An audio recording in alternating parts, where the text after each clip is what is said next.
Hi friends, ఈ వీడియోలో మనము రోజువారీ రాశి ఫలాలలో వృశ్చిక రాశి వారి గురించి తెలుసుకుందాం. అంతకన్నా ముందు చిన్న రిక్వెస్ట్ ఫ్రెండ్స్, ఈ వీడియో మొదటగా చూస్తున్నట్లయితే లైక్ చేయండి, షేర్ చేయండి, అలాగే సబ్స్క్రైబ్ చేయడం అసలు మర్చిపోవద్దు. మీ యొక్క సపోర్ట్ నాకు ఎంతో అవసరం. ఇక వృశ్చిక రాశి వారికి చూసుకున్నట్లయితే ఆస్తి వ్యవహారాలలో అకారణ వివాదాలు కలిగే అవకాశం ఉన్నందున కాస్త జాగ్రత్తగా ఉండండి. ఇక ఈరోజు మొత్తంగా చూసుకుంటే ఆర్థిక వ్యవహారాలు నిరుత్సాహపరుస్తాయి. నిరుద్యోగులు ఎవరైతే ఉద్యోగ ప్రయత్నాలు చేస్తున్నారో వారికి కొంత నిదానిస్తాయని చెప్పవచ్చు. ఇక ఈరోజు వృశ్చిక రాశి వారు తమ మాతృవర్గ బంధువుల నుండి రుణ ఒత్తిడులు అనేవి పెరగడం వలన ఇబ్బంది పడతారు. ఇక వ్యాపారస్తులు ఎవరైతే ఉన్నారో వ్యాపారాలలో తీసుకునే తొందరపాటు నిర్ణయాల వల్ల నష్టాలనేవి కలుగుతాయి.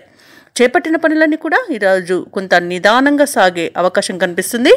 అలాగే ఈరోజు ప్రారంభించిన పనిని పూర్తి చేయలేకపోతారు. మౌనంగా ఉండడం మీకు ఎంతో మేలు చేస్తుంది. మధ్యవర్తిత్వం చేయడం అసలు పనికిరాదు. తొందరపాటు నిర్ణయాలతో అనేక నష్టాలను ఎదుర్కొంటారు. ఇక విదేశాలలో విద్యాపరంగా, వృత్తిపరంగా, వ్యాపారపరంగా ఎవరైతే నివసిస్తున్నారో వారికి చాలా ఇబ్బందులు ఎదురవుతాయి. ముఖ్యంగా ఉద్యోగస్తులు ఎవరైతే ఉన్నారో విదేశాలలో వారికి ఇబ్బందులు అధికమవుతాయి. ఇక షేర్ మార్కెట్లలో పెట్టుబడులు పెట్టకూడదు.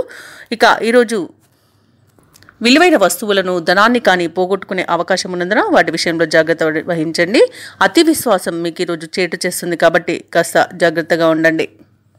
ఇక వృశ్చిక రాశి వారు ఈరోజు నూతన రుణ ప్రయత్నాలు అయితే ముమ్మరం చేస్తారు. ఆకస్మిక ప్రయాణ సూచనలు ఉన్నవి కాబట్టి తగిన విధంగా సంసిద్ధమై ఉండండి. బంధుమిత్రులతో విరోధాలు కలిగే అవకాశం కనిపిస్తుంది. మీ అంచనాలకు భిన్నంగా కొన్ని వ్యవహారాలు సాగుతాయి.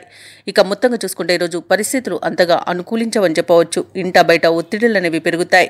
దేవాలయాలను సందర్శిస్తారు. దేవాలయాలను సందర్శించినప్పుడు మీరు ముఖ్యంగా గుర్తుంచుకోవాల్సింది మీ ఇష్టదైవం యొక్క ఆరాధన అనేది మీకు మంచి చేస్తుంది కాబట్టి తప్పకుండా దిశగా ప్రయత్నించండి. ఇక వ్యాపార వాణిజ్యవేత్తలకు కొద్దిపాటి చికాకులు తప్పకపోవచ్చు. ప్రభుత్వ ఉద్యోగస్తులు ఎవరైతే ఉన్నారో వారు విధి నిర్వహణలో అప్రమత్తంగా మెలగాల్సిన రోజుగా చెప్పవచ్చు. రాజకీయవేత్తలకు, చిత్ర పరిశ్రమ వారికి ఆకాంక్షలు నెరవేరవని చెప్పవచ్చు. విద్యార్థులు వచ్చిన అవకాశాలను దూరం చేసుకునే అవకాశం కనిపిస్తుంది. ముఖ్యంగా మహిళలకి కొంత గందరగోళంగా ఉంటుంది. ఇక వృశ్చిక రాశి వారికి అదృష్ట రంగు గోధుమ, ప్రతికూలమైన రంగు నీలం, అదృష్ట సంఖ్య 8.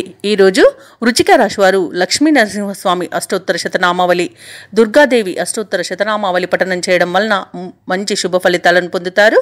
అలాగే పనులలో వచ్చే ఆటంకాలని తొలగించుకోగలుగుతారు.